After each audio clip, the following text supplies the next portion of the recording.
Assalamu alaikum wa rahmatullah. My brothers and sisters, I wanted to share something that happened with me personally.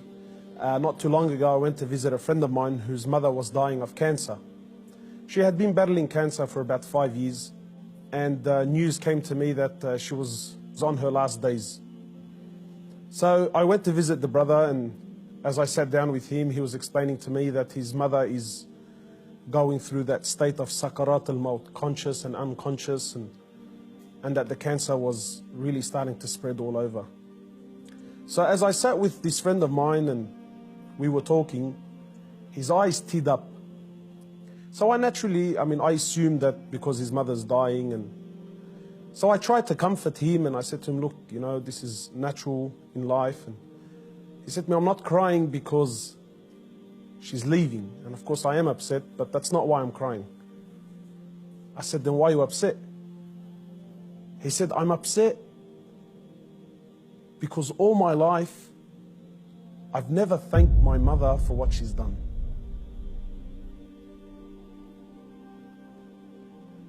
And honestly, I can't explain what happened to me when he said these words, you know. He said, all my life, I've never once in my life said thank you to my mom. He said, and now that she's sitting in the next room and she's alive, but she's conscious and unconscious, and even if I spoke to her, she's not going to be able to understand or comprehend the words that I'm saying.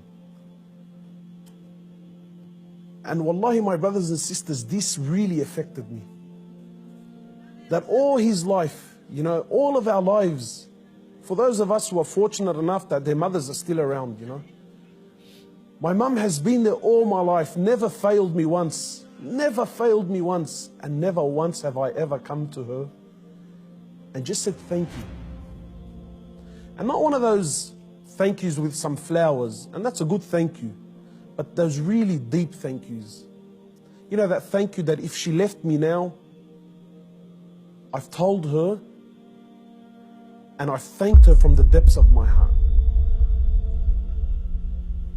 Wallahi, my brothers and sisters, I haven't been able to forget this. That when was the last time you thanked your mother? When was the last time you showed your mother genuine appreciation for everything that she's ever done? Or are we going to be like those, or are we going to be of those who, when our mothers leave us permanently, then we will sit back and remember and start to regret that I didn't take advantage of the opportunity when I had it. You know, my brothers, in many places around the world, they celebrate this thing called Mother's Day. And it breaks my heart because in Islam, in truth, Mother's Day is every day. We don't single out one day of the year to say, oh, Mum, look, I remembered you today.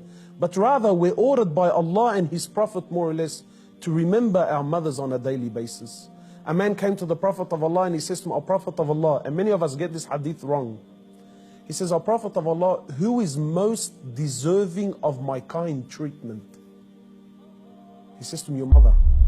He says, then whom? He said to him, your mother. He said to him, then whom? He said to him, your mother. He said, then whom? He said, then your father. Many of us, we interpret this to be love, that my mother is most deserving of my love.